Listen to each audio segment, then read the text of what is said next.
Cartografías de la memoria, una travesía periodística por las rutas de la memoria desde la voz de las organizaciones de derechos humanos, los líderes y lideresas sociales que a diario lo arriesgan todo, hasta su propia vida, para construir el anhelo y la utopía de un país al alcance de nuestros sueños. Cartografías de la Memoria, una producción de la Novena Semana Cultural Pensarte por los Derechos Humanos, la Paz y Garantías de No Repetición. Organizan la Corporación Yurupari y el colectivo de abogados José Alvear Restrepo, Cajar. Cartografías de la memoria. Producción ejecutiva, John Jairo Gutiérrez Berrío. Locución y producción técnica, Yuri Andrea Castro Esquivel y Brigitte Pinzón. Realización de Raca Mandaca, Taller Creativo y Canal 3, Sistema en Línea. Concepto, investigación, libretos y dirección general, Luis Carlos Pulgarín Ceballos. La Semana Cultural Pensarte por los Derechos Humanos, la Paz y las Garantías de No Repetición tiene como propósito fortalecer y generar nuevos espacios culturales de libre acceso para todas y todos, que contribuya a la reflexión sobre esta temática a través de un lenguaje artístico y simbólico y de sensibilización alternativa, donde los derechos humanos son importantes y tratamos de denunciar situaciones que se vienen presentando para las y los líderes sociales en todo el país. Desde luego, es un esfuerzo colectivo que tratamos de realizar desde el colectivo abogado José Alvear Restrepo, la Corporación Yurupari y organizaciones amigas, entre ellas organizaciones culturales, sindicales y sociales. Y desde allí, esta novena semana cultural que desarrollaremos del 3 al 7 de noviembre del 2020, a propósito de demostrar la labor que desarrollan en Colombia las y los líderes sociales y defensores de derechos humanos está hoy en peligro. Nos da mucho pesar tener que decir de que en Colombia no se protege la vida de las y los defensores de derechos humanos y se les asesina y se les estigmatiza. Y denunciar cómo en este periodo que va transcurrido el 2020, 236 líderes sociales y defensores de derechos humanos han sido asesinados en todo el territorio nacional. Y el espiral de violencia que se viene ejerciendo por, uno, acción o omisión por parte del Estado, que no da respuesta para detener este genocidio. Ese es nuestro propósito y es allí donde hacemos el mayor esfuerzo. Pues gracias al apoyo también económico de KCD, Cine Invisible y organizaciones sociales y amigos, sacamos adelante este esfuerzo que es para todos y todas poder denunciar las violaciones de derechos humanos en el país.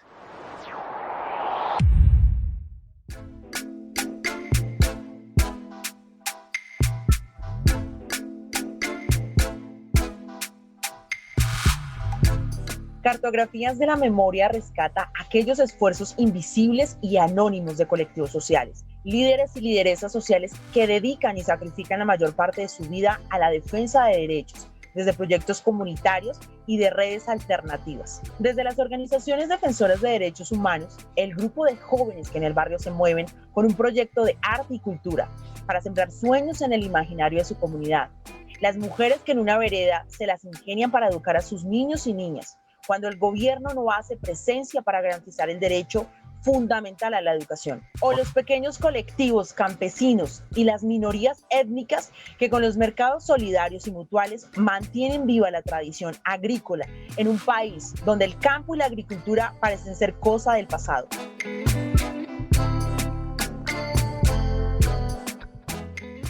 Estos y miles de hechos y acciones propiciadas por cientos de cartógrafos de la memoria, con o sin el apoyo del Estado, en su mayoría sin el apoyo y más bien con los ataques del Estado, serán los protagonistas de nuestro programa, protagonistas anónimos e invisibles para los medios industriales de comunicación, protagonistas anónimos e invisibles que trabajan día a día con la única apuesta de darlo todo por construir un mejor mañana, un futuro digno y meritorio para darle a las nuevas generaciones.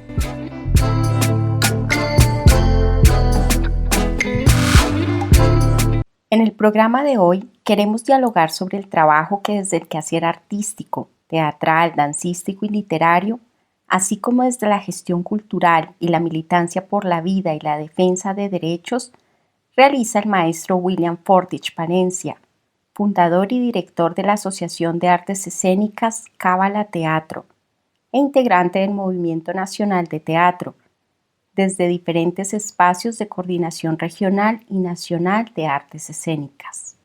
Bienvenidas y bienvenidos a un capítulo más de nuestro programa Cartografías de la Memoria, periodismo tras los pasos de la verdad y la justicia, contra la impunidad y el olvido.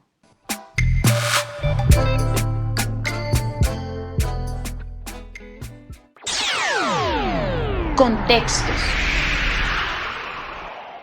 Este fragmento de contextos en Cartografías de la Memoria siempre ha presentado desde nuestro equipo productor una especie de relato sobre los entornos sociales, políticos y de violencia que han caracterizado las décadas del pasado colombiano, en el cual se dio inicio a los grupos o la vida activa y comprometida de nuestros y nuestras invitadas. Sin embargo, como en el caso de este capítulo, hay narraciones autobiográficas de nuestros mismos invitados que de manera implícita están rodeadas por esos entornos y coyunturas políticas que se vivieron en su pasado. Por eso, en esta ocasión, dejaremos que sea la voz de William Fortich Palencia, de la Asociación de Artes Escénicas Cábala Teatro, quien nos ilustre parte de esos contextos de los años 70 del siglo XX.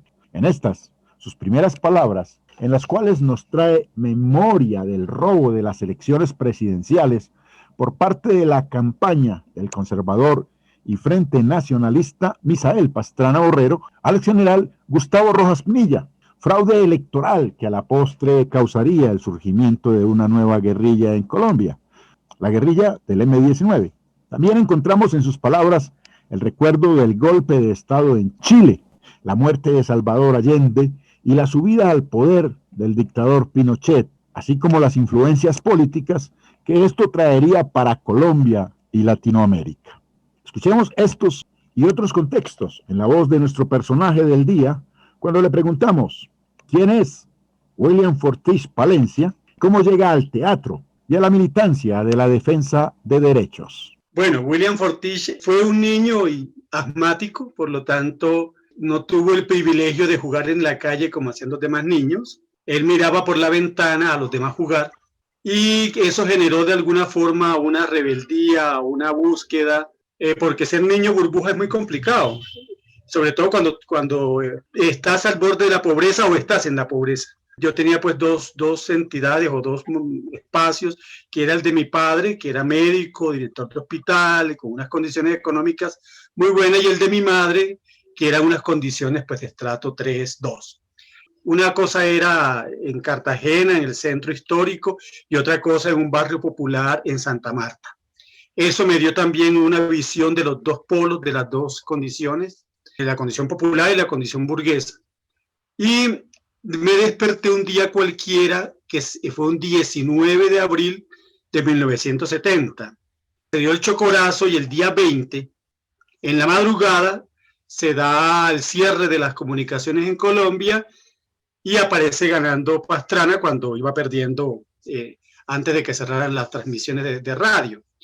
A las 5 de la mañana, mi madre y mi padrastro eran militantes activos de la ANAPO, deciden ir a protestar a la Plaza de Bolívar de Santa Marta y no se les ocurre otra cosa, pues yo me quedaba con mis hermanos menores, eran 2 hermanos menores, y además de eso mi tía me había puesto a cuidar también a su hijo, que era de mi misma edad, pero que tenía que hacerme caso a mí, yo no sé por qué.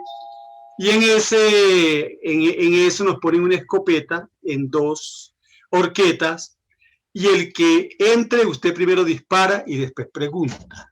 Eso nunca se me va a olvidar, pues, porque para mí fue cambiar el mundo de tajo. Me volví papá, en ese día me inauguré como papá, me inauguré como líder, me inauguré como responsable de una situación que yo no manejaba. Todo estaba muy caldeado, los conservadores y liberales pasaban gritando monstruosidades que pues un niño nunca había escuchado. Y luego, entonces, de ahí se me transforma la vida, o sea, eso me marcó, y me marca otra cosa que es lo de la muerte de Allende, porque yo la escuché por radio, casi en directo, pues, y el paro nacional del 73 de educación, que fue un paro larguísimo que comenzó en mayo y terminó en septiembre. Nosotros perdimos todas las clases, o sea, recuperar fue muy difícil, tuvimos clases hasta enero para recuperar un poco. En ese momento, para que a los profesores no los acusaran y no los despidieran, ellos tenían que estar en el salón. Yo hacía quinto de primaria, por mi condición asmática, yo siempre me iba atrasando porque me tocaba retirarme del colegio. Así que, digamos, en el 73, en mitad de ese paro, los compañeros de secundaria del Liceo Celedón empiezan a hacer danza, teatro, música y cuanta cosa se les ocurría para mantener ocupados a los estudiantes dentro de los colegios y alrededor de los colegios. Se fue un paro donde los estudiantes eran el paro de estudiantes, no era un paro de docentes, para que no los votaran. Entonces nosotros sí íbamos, bueno, si nos tomaban fotos del ejército, lo que sea dentro de eso, y luego salíamos a la calle a tomarnos las avenidas y a hacer grafitis. Los grafitis se hacían con brocha, una brocha gigante, más grande que uno, y corra con un balde de pintura. Entonces digamos que ahí empecé en ese proceso, montamos una obra que no recuerdo, y luego montamos una de un uruguayo. Me dijo el doctor, se llama la obra, y a partir de ahí yo me enamoré de esto. En el 74 voy a Cartagena, me tocaba un año con mi mamá y un año con mi papá. Entonces me voy para Cartagena y allí inicio dos cosas. Una, el ballet clásico, porque había habido un profesor, un argentino, Bernardo Paz, había llegado a Cartagena huyendo de su país por las condiciones de su país, y también empezaron a llegar muchos chilenos, toda la desbandada de chilenos, y entonces empezamos a hacer muchas cosas con estos compañeros que venían de afuera. Así que empiezo a estudiar ballet clásico con que me decía, tienes que estudiar esto, así no vayas a ser bailarín, no importa, libera tu cuerpo, libera tu mente, no sé qué, el asma no te puede romper, Y al mismo tiempo entro a querer ser cura y empiezo a entrar a los preparatorios del seminario de Cartagena, el seminario menor, bueno, que funcionaba una oficina del seminario menor porque el seminario menor real quedaba en Barranquilla, pero en Cartagena nos preparaban. Y luego al mismo tiempo empecé a hacer fotografía. Así que es un año muy, muy, muy fuerte, y haciendo fotografía conozco a un compañero que era de la JUCO. Entonces era una cosa así como de doble vida, porque yo estaba en el seminario los fines de semana, militaba en la JUCO los 2 días a la semana, por la tarde-noche, había un grupo de estudio en la Alianza Colombo-Francesa, también algunos días, y ahí se debatía de política, y hacía fotografía y iba a mis clases de ballet los jueves y viernes por la tarde, así que tenía una agenda muy, muy ocupada, y eso hizo que mi papá me llamara la atención y yo me fui entonces de la casa. Al haberme ido de la casa a responder a los 14 años, pues eso me abrió las alas, me dio otra connotación, y yo veía que mi papá chantajeaba a mis hermanos con el dinero. Si no haces lo que yo quiero, pues yo no te doy tanto. Entonces yo renuncié a eso y le dije al que no, que así no eran las cosas. Sin embargo, 2 años después voy a volver con él, y 2 años después me voy definitivamente. Esta determinación es porque la segunda vez que me voy es porque él quería que yo estudiara Derecho. Y yo después me voy a matricular en Derecho, duró el primer semestre, era por años, Derecho, así que como si no hubiera pasado nada, porque yo me retiro en el primer semestre. Porque además de eso, entonces ya yo estaba bailando, ya estaba cantando. Entrevista. Hablemos de los contrastes de un hombre en un claustro religioso, pero alternamente en unos salones donde se discutía materialismo, comunismo y como dicen muchos enemigos del comunismo, ateísmo. Sí, era muy contradictorio, y yo tenía como una doble vida, digo, desde ahí comencé con esa capacidad de manejar 2 planos o 2 momentos con cierto sigilo, digamos que es lo que nos ha mantenido vivos. Y por eso yo no seguí realmente cuando me di cuenta que era la iglesia por dentro. Yo había sido acólito y ¿cómo es? Y monaguillo desde los 9 años, ¿no? Entonces hasta los 14, hasta los 15 años yo estuve en la iglesia. Ese no fue una cosa improvisada. Teníamos profesores muy chéveres. Es que acababa de, estaba preparando lo de Puebla, o sea, la teología de la liberación. Estaba de moda, pues yo había conocido malamente a algunos dirigentes, al cura Pérez, por ejemplo, y al padre Domingo Laín. Yo lo vi en Magangué, lo bajaron atado, preso, pues lo iban a expulsar del país. La gente gritaba que lo fusilaran, que lo mataran. Un grupo muy pequeño, y de pronto se forma en Magangué, en el centro de Magangué, una camorra muy costeña, ¿no? Muy de gritos y de cosas y de trompadas. No hubo armas, pero sí voces muy fuertes a favor y en contra, pero las voces a favor eran demasiadas, eran muchas.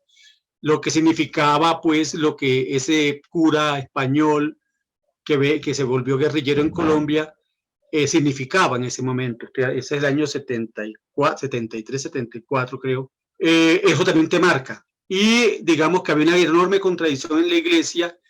Alguna vez, Monseñor Rubén Salazar, creo que era el apellido, él era el arzobispo de Cartagena, y escogen a unos monaguillos, algunos de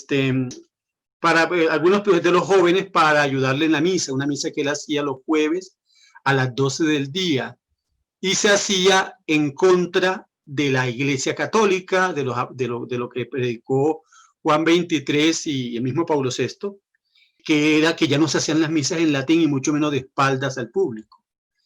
Y este monseñor mantenía eso como una cosa oculta, y eso era para un grupo de personas, digamos, de la élite de Cartagena, pero también de Barranquilla, iban, y de Sincelejo, viajaban hasta allá para esa misa que era, digamos, clandestina. Digamos, ahí también empieza uno a ver que dentro de la iglesia había clandestinaje. Así que todo eso se convierte en natural para nosotros. El espionaje, el clandestinaje, la información cifrada, viene de la sociedad a la que pertenecemos, viene de la oligarquía. Así que cuando empezamos a ver que en el noviciado se hablaba en cifrado, las monjas te contaban cosas, otros curas te contaban cosas, otros seminaristas ya avanzados te contaban otras cosas, tú viste cosas que jamás pensabas ver, pues, y bueno, en ese momento yo era muy moralista, y ver que metían a una burra en el patio del seminario. No era un seminario, era de la parroquia de María Auxiliadora, que tenía un patio muy grande, y allá se hacían algunas clases. Metieron un sábado una burra, y era un gran festejo para los novicios ir a hacer el coito con la burra. Es una cosa, claro, de la civilización costeña, pero pues que digamos en la clase, en el núcleo social y cultural y civilizatorio y familiar al que yo pertenecía, eso se veía como una aberración. En los sectores populares se veía como era mejor que estuviera con una burra que preñara a una chica, ¿no? Y fuera papá temprano. Entonces, claro, eso también choca, eso molesta, te cuestiona. Ellos son regañados, y bueno, puestos en escarnio. Tampoco me gustaba el escarnio, poner a la gente en el escarnio. ¿Por qué no los cogieron por aparte? Los hicieron, les llamaron la atención. Todo el mundo entendía, pero nadie comprendía por qué dos curas se solazaban en contra de estos muchachos y los volvían papilla frente a todo el mundo. Y no estamos hablando de 14, 15 muchachos que estuvieron en el acto, ¿no?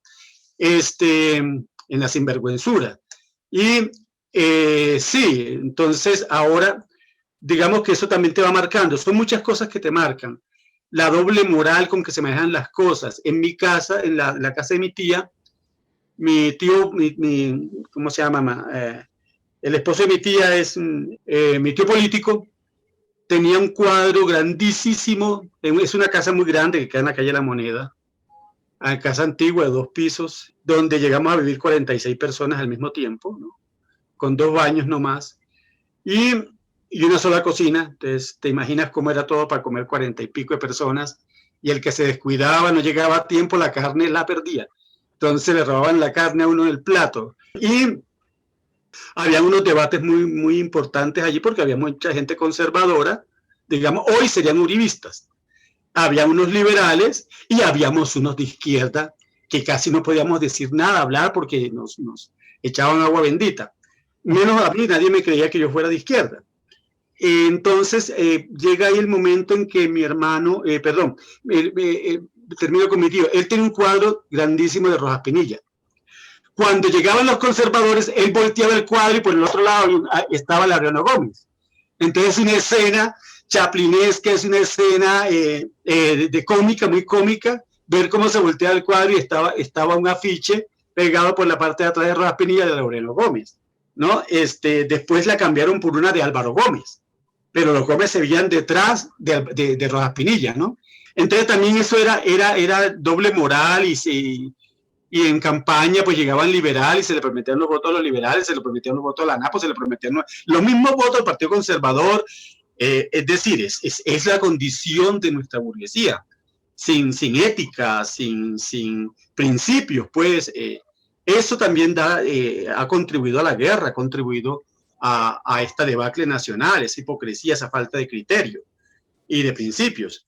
Bien, y por el otro lado entonces atrapan a mi hermano mayor, estudiante de medicina, en una protesta de la universidad, y mi hermano es metido preso, y para nosotros fue, en vez de ponernos a llorar, fue una gran alegría porque teníamos un héroe. Lo acusaban de ser comunista. Entonces, a sotoboche, no podíamos hacer la parranda en la casa, nos fuimos para las murallas, y fue la primera vez que yo tomé un trago, ¿no? Porque me dieron un trago, yo había tomado vino, claro, de consagrar, pero no me había tomado un ron. Y ese día, en vez de ponernos a llorar, porque mi hermano estaba preso, no teníamos un héroe y se había mostrado, y ya nadie podía decir que él no era comunista, porque la policía, el ejército y el gobernador habían dicho que él era comunista y que debía pagar muchos años de cárcel. Mi papá lo logra sacar a la semana, moviendo todas las influencias políticas que se tenían en la familia, lo que demostró que entonces para unos podían salir rápido de la cárcel, mientras otros, como dos compañeros de él, que pagaron 2 años de cárcel. Mi hermano sale a la semana, eso también demuestra, pues, y eso también te va dejando claro a ti cierta mirada sobre la injusticia, o sobre la justicia parcializada, o la justicia de influencia, o sobre la justicia para los de Alpargata y Ruana. Ese lo marcó allí. Así que digamos que todo ese coso, lo que me hace irme de la iglesia, por un lado, y por otro, lo que me va reafirmando los estudios. Yo después me voy de la JUCO. En la iglesia yo hice una pregunta muy mala, muy desastrosa, y es que yo le dije a uno de los padres, le dije, bueno, padre, si yo termino, si yo me vuelvo cura, ¿yo tendré oportunidad como colombiano de ser papa? Y él me dijo, ninguna, no hay ninguna, ¿no? A ustedes máximo los mandarán de párroco a un pueblo. Entonces yo le dije, ¿y entonces para qué están ustedes aquí si no aspiran a estar más cerca de Dios? No, porque el Papa es el que está mucho más cerca de Dios. Hay que escalar en la cercanía sobre Dios, en la escala. Y él me dijo, no, estás equivocado. Entonces me mandaron a hablar con otro que me iba a explicar cuál es la función del Papa y de Pedro. Entonces, si Pedro no es la representación de Dios en la tierra, entonces ahí vino la discusión. Y él me dijo, sí, tienes razón, pero es que las condiciones políticas, las condiciones económicas, Colombia no le manda suficiente plata al Vaticano como para que podamos tener un cardenal con alguna posibilidad de ser. Entonces era la plata lo que medía el estar más cerca a Dios. Y así que decidí, bueno, también mis hermanos me ayudaron mucho, que conspiraron para que yo no ingresara el día que me tocaba viajar, irme ya al claustro, a enclaustrar. Ya ellos me sacaron, me embolataron, o yo me hice que me engañaran, no sé. Total fue que decidí no ir. Hablemos de Cabala, que es la institución desde la cual actualmente vivas todos los objetivos que en tu vida personal también se han construido. Hablemos de Cabala, cuándo fue fundada Cabala, cuál fue la intencionalidad de Cabala, o si antes de Cabala hubo otra organización, un antecedente. Sí, nosotros fundamos en el 79 el Peldaño, en Cartagena, un grupo de teatro. Ese grupo se desbarata pues comida a Santa Marta en el 81. Digamos, en el 80 sí, seguimos funcionando, hicimos 2 montajes. Yo viajaba a Cartagena, bueno, eso era también un lío, aunque se parezca que está cerca, no es tan fácil. Hicimos 2 montajes, 78, 79, 80, el grupo del Peldaño existió. Otros compañeros se quedaron con el grupo y lo manejaron como hasta el 86, lo tuvieron. Yo me retiro de ahí, me voy a trabajar pues en nightclub, bueno, yo bailé de todo, no hice de todo, hasta modelaje, ¿no? Y en radioteatro, y bueno. Y ahí yo llego a Bogotá y entro a la Corporación Colombiana de Teatro en el 85, al taller permanente de investigación teatral, que dirigía Santiago García y Enrique Buenaventura. Y ahí pues me limitan muchas opciones porque yo no tenía grupo. La corporación es una organización de grupos, o era una organización de grupos de teatro. Al no tener grupo, entonces yo tenía 2 monólogos que los presentaba todo el tiempo, con los cuales duré un montón de años. Allí con Ruth Proy, la hija del maestro Proy, cofundador de la Filarmónica de Bogotá, hacemos un montaje, intentamos armar un grupo y montamos Anacanto, una de mis primeras obras, y la presentamos en ese sector. Entonces ya digamos que había una aceptación de que yo sí hacía teatro, no solamente era bailarín y escritor y cosas. Luego intentamos hacer un montaje con alguna gente del taller, con Luz Amalia Peña, una novelista famosa en España, ya es difunta, compañera nuestra, era abogada, fue juez de la República, le tocó irse del país como juez porque la iban a matar. Y entonces con Luz Amalia Peña pues fue montaje, pero muy complicado por su condición de juez, y estaba metida en 50 cosas, estudiamos latín y griego allí en el Colombo hispánico, es decir, nos metíamos en 50 cosas, no sé por qué, y trabajábamos, y en mi caso yo trabajaba de noche al mismo tiempo. Así que el taller permanente, luego viene la creación de la Fundación Barrio Teatro, que lo hace Coco y Nora, del Teatro La Candelaria, Nora Ayala y César Vadillo, crean la Fundación Barrio Teatro, y allí en esa fundación yo comienzo dictando unas horas y termino siendo el coordinador pedagógico, y luego y también el administrativo, y bueno, yo entraba a las 8 de la mañana y salía a las 11 de la noche de allí. Dictaba, si faltaba un profesor, yo estaba allí, si faltaba administrativo, yo estaba ahí, que había que llevar el tinto y barrer, y bueno, yo estaba ahí. Digamos que en ese cosa aprendí también muchas cosas, porque uno, pues las clases que dictaban otros compañeros, uno se metía y no había como esa prevención de que los docentes no entraran a clase con otro, porque no vas a aprender, o sea, vienes a sabotearme la clase, no.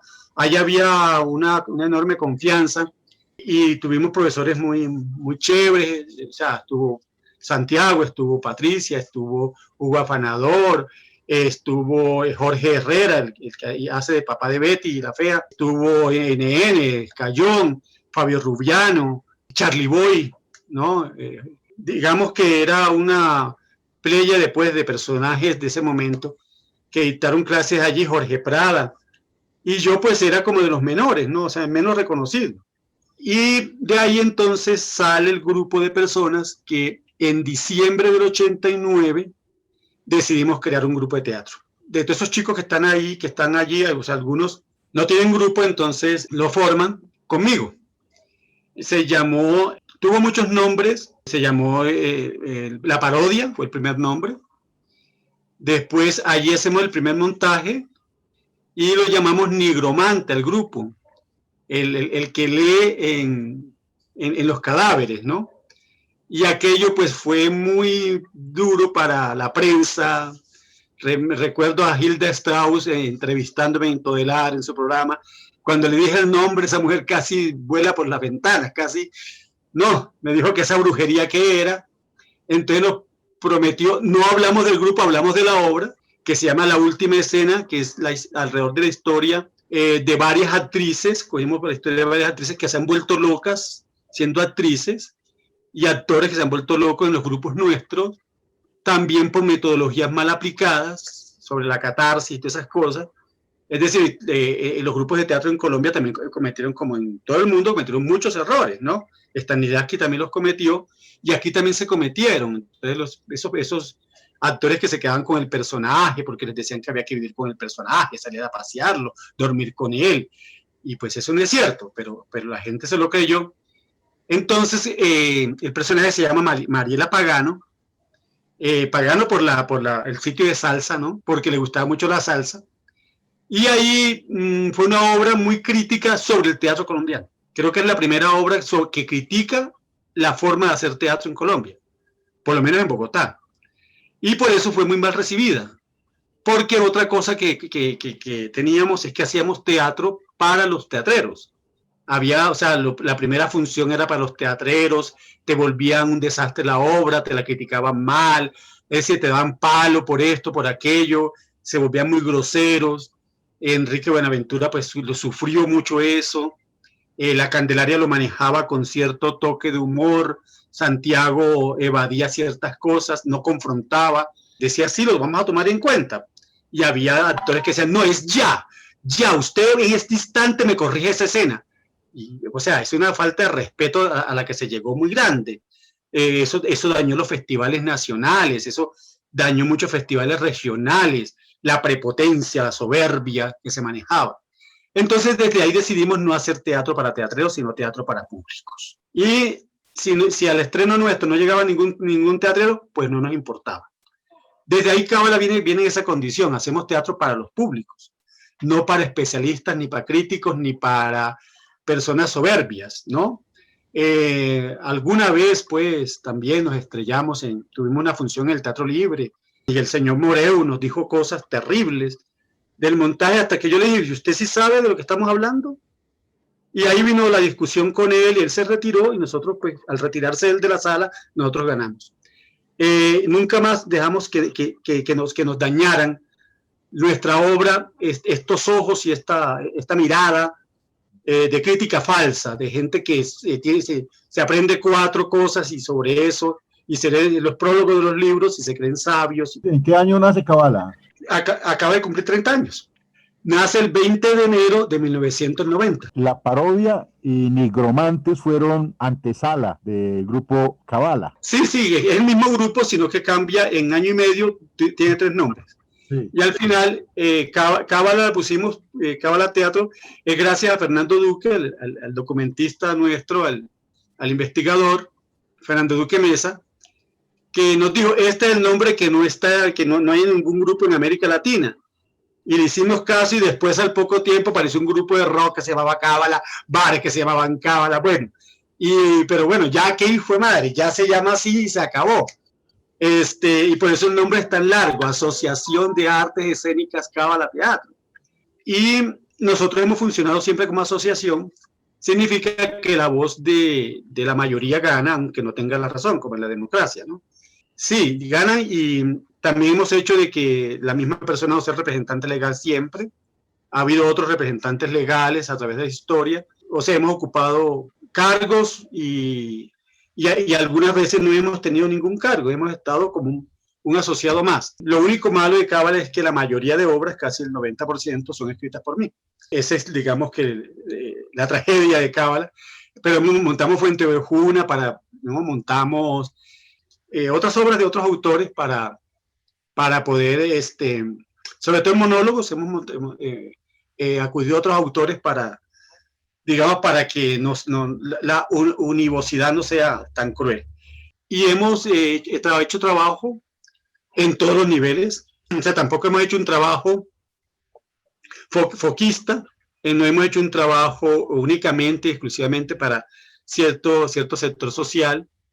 Entonces hemos hecho funciones para estrato 6, 5, bueno, el estrato 6, el 6 casi nunca va a teatro, pero pues compran las funciones aunque no las vean. Para estrato 5, para el sindicalismo colombiano, que no sabemos si son estrato 4 o 5 o son estrato 3, para parroquias, para colegios privados, para colegios públicos, los 2 INEM de Bogotá durante mucho tiempo pues fueron nuestros aliados. en esta de difundir el teatro, pero también lo hemos hecho en estrato 1, en estrato menos 19, como decimos nosotros, en la barriada. Hemos estado en teatros muy importantes, muy grandes, muy lindos, pero también hemos estado en salones comunales, nos ha tocado improvisar en parques. Hicimos recientemente una temporada en Sumapaz, poníamos los telones y el viento se los llevaba, el frío, bueno, todas las condiciones, pero ahí hicimos y ahí estaba el público. Y es una obra que es una crítica a la participación, a los consejos de cultura, a todos estos consejos de participación, lo que allí puede pasar, lo que le puede pasar a un consejero que no esté avisado, que no esté avisorando las cosas, que crea pues que con su participación allí la política pública va a cambiar.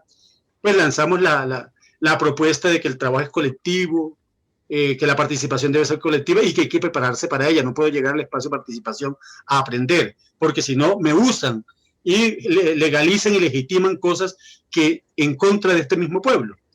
Entonces, o sea, hemos hecho, no, hemos estado, en un planchón, hacer una función en un planchón, ¿no? Sobre el río Magdalena, eso, ¿no? Hicimos una función en un pueblo de la costa a las 12 de la noche, 11:30 de la noche, porque en el patio de una señora con bombillos de colores, de esos que ponen en los patios en Navidad, como si fuera una fiesta. A mí me tocaba un monólogo, es una obra de 2 personas y nos tocaba hablar muy bajito porque los paramilitares habían ordenado que no se hacía teatro en el pueblo. Entonces esta gente, San Onofre, esta gente decidió arriesgar todo y ver la obra. Entonces casi que era una voz muy bajita, casi al oído de ellos, y ellos se fueron metiendo con la obra. Es una obra pues que habla del machismo desde los hombres mismos, ¿no? Con aquello de que solo un hombre forma otro hombre. Ese es como el eslogan de la obra, el eslogan crítico. O sea, ¿quién forma al hombre? Al varón, ¿quién lo forma? ¿Cuántas personas participan? Pero según el personaje, solamente un hombre puede formar a otro hombre y le enseña las cosas más banales, ¿no? Pero también algunas cosas importantes, como no tenerle miedo a los cementerios. Historias simbólicas. William, hablemos de esos momentos, de un momento difícil que podamos decir que es un momento simbólico, que es un momento de alguna manera que queda en la memoria, que de pronto ya se hizo el duelo, pero siempre va a estar en el recuerdo, y es esa confrontación que tiene una persona que ha sido, además de artista, una activista de la vida y de los derechos, y es esa confrontación ya con la represión, cuando en los 80 tú enfrentaste una tortura, un apresamiento. Cuéntanos un poco de ese contexto. Bueno, yo había escrito un documento protesta, ¿no? Se me olvida cómo se llaman estos opúsculos, que se llama El Estudiante Morcilla, en el 79, y a partir de allí yo tengo una relación cercana con gente del M19, y yo corregía textos, yo pues hacía cosas como hacía buenos oficios para estos compañeros, sabiendo yo que eran del M19. Luego entonces yo viajo a Santa Marta, estoy trabajando en un restaurante show donde yo también era barman, cuando no iba el cocinero, yo era el cocinero, era el animador, y cuando tocaba bailar, bailaba y cantaba, o hacía chistes, o bueno. Entonces yo manejaba ese lugar, digamos, siendo muy joven, y allí conozco a una gente, nosotros empezamos a escribir, salían unos periódicos, yo escribía con seudónimo, y este periódico que se llamaba Rebeldía Nevada, luego se llamó solo La Nevada, luego se llamó Desde el Puerto, porque se hacía para el sindicato, para llamar la atención de los sindicalistas del puerto de Santa Marta, de los navieros, de la gente que trabajaba allí, iba directamente al oído de ellos, y entonces criticábamos, y a partir de eso aparece una señora de Bogotá, muy activista ella, muy, digamos, muy epiléptica, diríamos, ¿no? Ella entonces nos propone otras cosas, nosotros la vemos como peligrosa, y empieza ella a sacar también los artículos que habíamos escrito en estos periódicos que salían cuando se podía, que se ponían por allí, que se distribuían de forma clandestina. Ella los pone, digamos, en vía pública, los manda a bibliotecas y pues comienza, digamos, ese error pues hace que toda la gente que escribía en eso padezcamos este seguimiento. Y a mí entonces se me pone a una chica linda, muy bonita, de amistad, y uno pues joven, sigue los pasos con ella, y un día cualquiera pues voy para mi trabajo, yo tenía ensayo, porque íbamos esa noche a bailar, o sea, yo estaba en el bar, me quitaba el corbatín, me metía al camerino, me cambiaba, bailaba, volvía y me ponía el corbatín y aparecía otra vez como barman. Así que yo era el hombre más rápido del mundo, me decían. Y ese día no llegué. Me subo a un carro y me llevan al batallón. No supe yo si qué parte del batallón. Eso se deduce después, ¿no? Y pues yo soy torturado desde las 6 de la tarde del día 24 hasta las 3 o 4 de la tarde, se supone, del día 25. Y en la madrugada del 26 yo aparezco tirado en un pastal sobre la carretera que va de Santa Marta al Rodadero. Y me reconocen unos policías, ellos me llevan al hospital y ahí empieza digamos, la verdadera tortura, porque estás en el hospital, pero tú sabes que te van a matar. Tienes unos soldados en la puerta, no puedes salir, no puedes llamar a tu casa, no puedes hacer nada. Y allí, menos mal pues que por la tradición de mi familia de ser médico y estas cosas, hay un médico que me reconoce, que está en el hospital, yo le cuento y él me dice, bueno, tú tocas que te hueles. Ellos arman la cosa, así que yo el 26, con todo el dolor del alma, con todo lo que me dolía, no sé, los hombres cuando tenemos los dolores de los riñones, ¿no? O un dolor de muela, pues es comparable. El peor de los dolores, porque pues yo tenía los testículos inflamados, estaban quemados, no tenía uñas, me habían arrancado un diente y pues las tetillas las tenía quemadas, faltaban partes del pelo, yo tenía el pelo largo, así que por eso se pudo disimular un poco. Y la lengua la tenía también muy hinchada. Y el médico que me había revisado, que supuestamente me mandó la droga, o sea, el médico del hospital, este otro médico me dice, estas pastillas no te las tomes. Y me las quita, así que a mí me sacan en una silla de rueda, me van a llevar para radiografías y se supone que yo me le volé a la enfermera. Gracias a esta enfermera valiente y a este médico valiente, pues estoy vivo. Un tal si me llevan a mi casa, yo en mi casa no podía explicar por qué. Entonces tienes que vivir tu tortura, la otra tortura que es no contar. ¿A quién le cuentas? ¿Para qué cuentas? Y ahí es cuando decido que me toca irme de la ciudad y termino aquí en Bogotá. Yo me vine a Bogotá, claro, entonces aproveché algunos contactos que tenía en el Ballet de Colombia, llamé a Sonia me pone cita en Cartagena, yo todavía muy debilitado, pues muy traumatizado, bailé con el alma, sabía que tenía que convencer y ella me da el contrato para el Ballet de Colombia. Así que yo llegué el 20 de enero, quizás por eso Cábala también hace un 20 de enero. Llegué un 20 de enero a Bogotá, al Ballet de Colombia, y ahí estuve en el Ballet de Colombia hasta mayo del 82, y ahí vuelvo al Paletará, ya no en Santa Marta, sino el de Bogotá, porque el ballet era pues porque yo sentía que en el ballet me estaban siguiendo, o sea que tenía menos posibilidad de escabullirme en algún momento. Entonces la tortura se dice que es por los escritos, se dice que es por la gente con la que uno andaba, se dice, pero también porque yo daba discursos en público, pues en balcón, ¿no? Leímos cosas duras y éramos un grupo de personas denunciantes, ¿no? En contra de la corrupción y de todas las mafias que estaban pasando y las cosas que estaban pasando en Santa Marta. No nos metimos con los capos, pero sí con esa clase política degenerada que siempre ha habido en Santa Marta. Y pues de ahí viene. También se metió preso a un concejal para esa época, entonces decían que habíamos sido por nuestra influencia.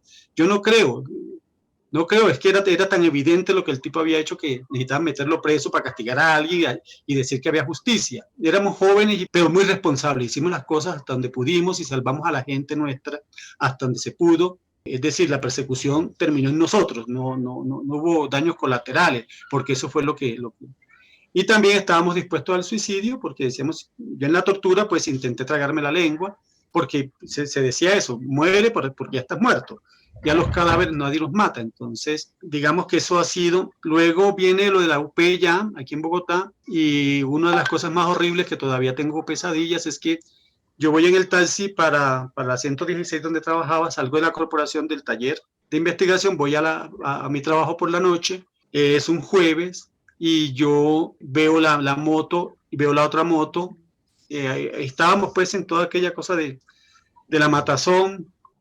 Acaban de matar, no, todavía no habían matado a Galán. Yo veo la cosa y ya el mismo taxista dice quiénes son esos tipos, vienen armados. Así que yo me bajo, empiezo a correr, yo le pago al tipo, le tiro la plata, me voy corriendo como en las películas y me voy a subir a la buseta, pero en la buseta, en la puerta de la buseta había una chica embarazada. O sea, yo he podido subirme y seguir con la buseta, pero yo dije, por matarme a mí, matan a este bebé. Entonces me tiré y me metí en la sinagoga que queda ahí en la 110, que quedaba, ahora queda un edificio grandísimo, que quedaba en la 116 con séptima. Y hablé con el celador y también hablé con sus perros yo no sé por qué no me atacaron. Y le expliqué y le dije, claro, se me ocurrió decir es que me van a secuestrar. Y el tipo, la palabra secuestro lo conmovió. Si yo le digo me van a matar, me estén persiguiendo, no, él creyó que yo era alguno de los chicos play pues de la zona de Santa Bárbara Alta y me van a secuestrar. La palabra secuestro funcionó. El tipo hace que me vuele para la otra casa, la vecina, y le dice a la señora que salga por allá porque lo van a secuestrar, y suenan los balazos contra esa casa, contra esa sinagoga. Creo que es el momento más duro, porque ahí sí ya tienes que denunciar. Y luego de eso hay uno que es que me llega un sobre a la taquilla de la Candelaria. Yo hacía la taquilla de la Candelaria a veces. Llega un sobre y no, mentira, ese sobre llegó a mi casa. Llega a mi casa el sobre, yo lo abro y la amenaza de muerte está escrita con recortes de papel, ¿cómo se llama? Letras recortadas. Yo me voy para la corporación y cuento, porque se había dicho eso. Si no cuentan, entonces yo cuento. Recuerdo que Patricia Ariza me dice, bueno, Fortis, como lo van a matar, entonces déjeme las chaquetas, que sus chaquetas son muy bonitas. Así que de una vez me va firmando aquí. Creo que esa bofetada pues cambió la situación, nos reímos mucho y me dieron un trago y bueno, ya se calmó. Cuando la gente del DAS o de inteligencia abre las letras por detrás, eran de programas de mano de la Candelaria y de la corporación de los años 70. Es decir, la persona que los tenía era alguien que había estado cercano a ellos, pero 20 años atrás. Es decir, no era porque ese programa no había en la Candelaria ya ni en la corporación, o estaban en los archivos, o quién sabe dónde estarían. Y hacen el cotejo y todas esas cosas. Entonces, cuando me proponen que me vaya para algún lado del país, pero yo tenía ya hijos, era imposible. Así que yo pido que si me van a enviar, me manden para el Paraguay o para Bolivia, porque allá no había teatro y yo quería ir donde no hubiera teatro para hacer teatro. Esa también es otra cosa de defensa, de la psicología, ¿no? Pero sí, fue muy duro. Luego la llamada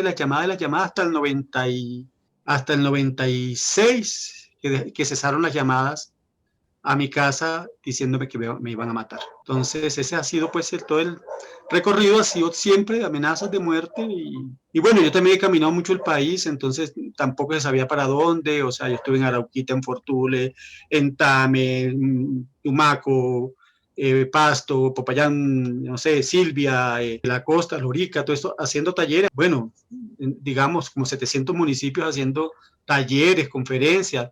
El grupo de teatro que yo fui a dictar en Dorada en el año 90, y me mandan a Dorada por parte de la corporación a dictar un taller, y el grupo que me acoge y para el cual se dicta el taller, a mí me sacan a las 11 de la noche y la casa donde yo pernoctaba la cogen a bala a la 1 de la mañana, y el grupo total, todo el grupo, tiene que salir a los 8 días, 15 días, todo el grupo tiene que irse de la Dorada, porque aunque yo había dicho que era neoliberal, no el neoliberalismo, porque entonces a Galán también lo odiaban los de Puerto Boyacá, Pérez y compañía, dijeron que no, que estaban llevando comunistas, y el grupo, todo, Berenice, que es una bailarina ahora de danza hindú, ella era muy niña, le tocó salir de su casa para que no mataran a su familia, era una niña de 16 años, entonces hubo que acogerla acá. El director tendría unos 22, 23 años, eran chicos, eran muy chiquitos, y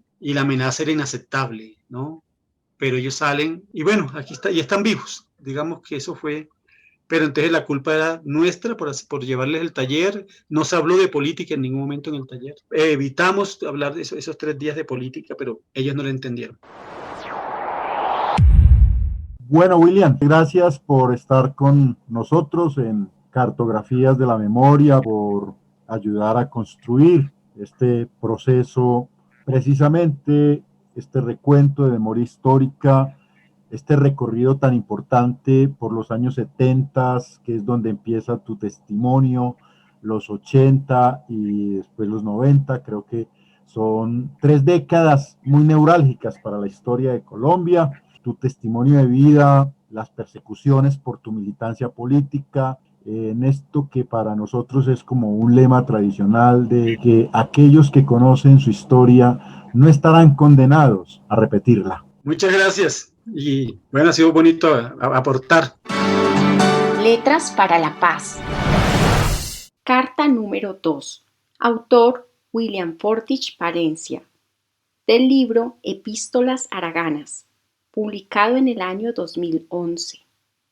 En la voz de Brigitte Pinzón para Cartografías de la Memoria. Carta número 2. Si la muerte rondara al metro, el centímetro gritaría. Aquí no. La muerte es asesinada por manos de sicarios. Ya no hay muerte natural. Está en ojos de Estado y en estafadores de salud. Caimanes que hacen noticias con lengua de euro. Si la muerte rondara al metro, el milímetro avisaría. Aquí no. Cualquier norma está envilecida y de tanto ultraje yacen mudas. Caimanes noticiosos, barrunto de su lengua de alacranes. Mata a la muerte natural. Bueno, y hasta aquí este capítulo de Cartografías de la Memoria, agradeciendo su audiencia, agradeciendo su suscripción a nuestros canales, agradeciendo además toda la posible difusión que ustedes puedan hacer desde sus redes sociales y entre sus contactos de Colombia y el mundo. Muchas gracias, hasta una siguiente oportunidad. ¿Cómo olvidar nuestra promesa? Seguir luchando aunque no pueda continuar.